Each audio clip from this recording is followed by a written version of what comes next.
Hello everyone, this is R.K. Verma and you are watching now Madhuban BK English Classes। हम जैसा कि पिछले videos में देख चुके हैं कि रासायनिक अभिक्रियाओं के प्रकार पढ़ रहे थे, उसमें हमने संयोजन अभिक्रिया, वियोजन अभिक्रिया के बारे में पढ़ लिया था।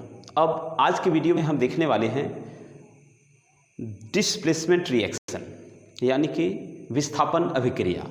डिस्प्लेसमेंट रिएक्शन क्या होता है, विस्थापन अभिक्रिया क्या है, थोड़ा सा पहले हम जान लेते हैं कि विस्थापन अभिक्रिया वह अभिक्रिया है जिसमें एक अधिक अभिक्रियाशील तत्व किसी कम अभिक्रियाशील तत्व को उसके यौगिक से विस्थापित करा देता है। तो वैसी रासायनिक अभिक्रिया को हम विस्थापन अभिक्रिया कहते हैं।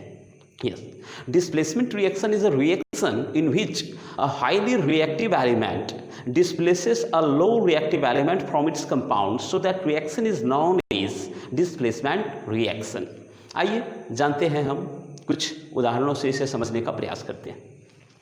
देखिए, सबसे पहले हम देखेंगे विस्थापन अभिक्रिया, डिस्प्लेसमेंट रिएक्शन क्या है। डिस्प्लेस करेगा कौन, किसको करेगा, थोड़ा देखना होगा। सबसे पहले हम देखते हैं कि आयरन जो है वह किसके साथ, कॉपर सल्फेट के साथ अभिक्रिया करता है। कॉपर सल्फेट के साथ अभिक्रिया करता है, इसका एक्वस सॉल्यूशन होगा।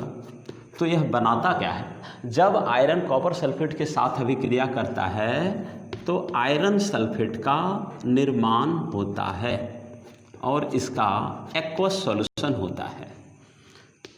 फिर कॉपर धातु अलग हो जाता है।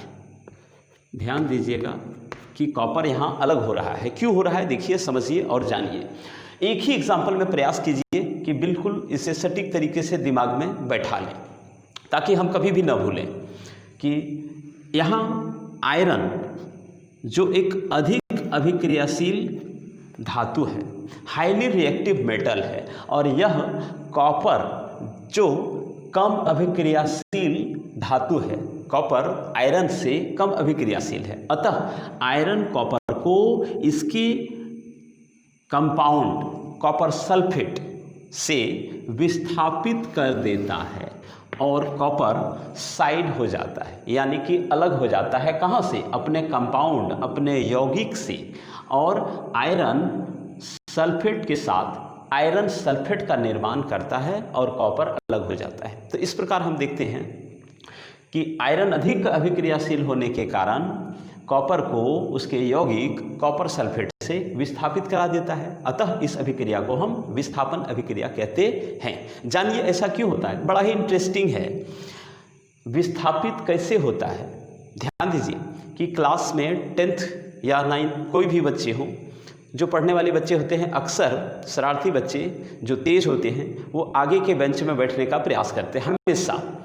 और किसी कारणवश यदि कुछ वैसे बच्चे लेट हो जाएं क्लास में, और कोई सीधा बच्चा, कोई सीधा स्टूडेंट, चाहे वो गर्ल हो या बॉयज़, इट डजेंट मैटर, वो क्या करता है, आके बेंच में बैठ जाता है, और जो सीधा बच्चा बेंच में बैठा होता है उस बच्चे को वो बेंच से भगा देता है।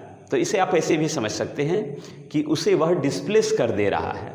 तो यही काम कर रहा है यहाँ आयरन जो है वो थोड़ा नटखटिया बच्चा है, और कॉपर जो है वो थोड़ा सीधा साधा बच्चा है, जो कि आगे के बेंच में बैठा है। मीन्स कॉपर सल्फेट यौगिक में है और आयरन आके कॉपर के स्थान पर बैठ जाता है और यहाँ आयरन सल्फेट बना लेता है। और बेचारा कॉपर सीधा होने के कारण इस जगह से उठकर साइड चला जाता है। इस तरह से कॉपर धातु का निर्माण होता है। तो इसे हम कहते हैं विस्थापन अभिक्रिया, यानी कि यहाँ कॉपर विस्थापित हो गया अपने स्थान से। आइए एक और एग्जाम्पल हम लेते हैं, इससे फिर सुविधा होगी समझने में। आयरन जिस प्रकार अभिक्रिया किया, ठीक उसी तरह से जिंक भी कॉपर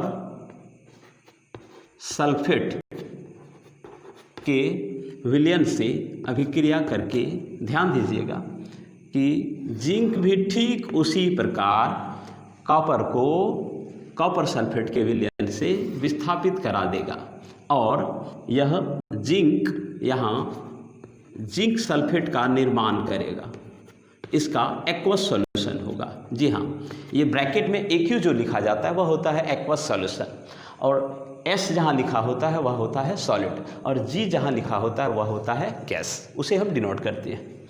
और यहाँ हम देखते हैं कि कॉपर धातु अलग हो जाता है।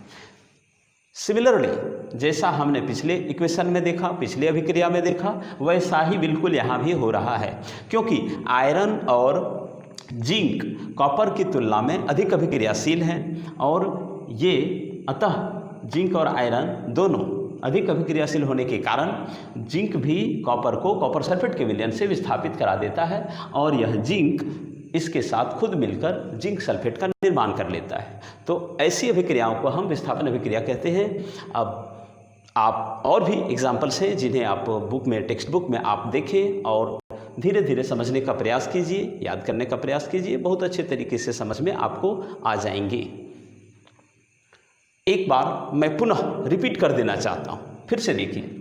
चूंकि जिंक कॉपर की तुलना में अधिक अभिक्रियाशील है, अतः जिंक कॉपर सल्फेट के यौगिक से, यानी कि यह यौगिक है, यह जो है वह यौगिक है, कंपाउंड है। Copper sulphate is a compound and zinc is a more or highly reactive metal. That's why zinc displaces copper from its compound copper sulfate and copper is separated, यानी कि कॉपर अलग हो जाता है, कॉपर धातु का निर्माण होता है।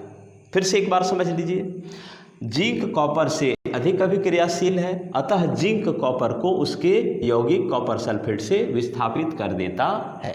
इसे ही हम कहते हैं विस्थापन अभिक्रिया। चलिए अब आगे के वीडियोस में फिर हम आगे के अभिक्रियाओं को देखते हैं। Thanks for watching.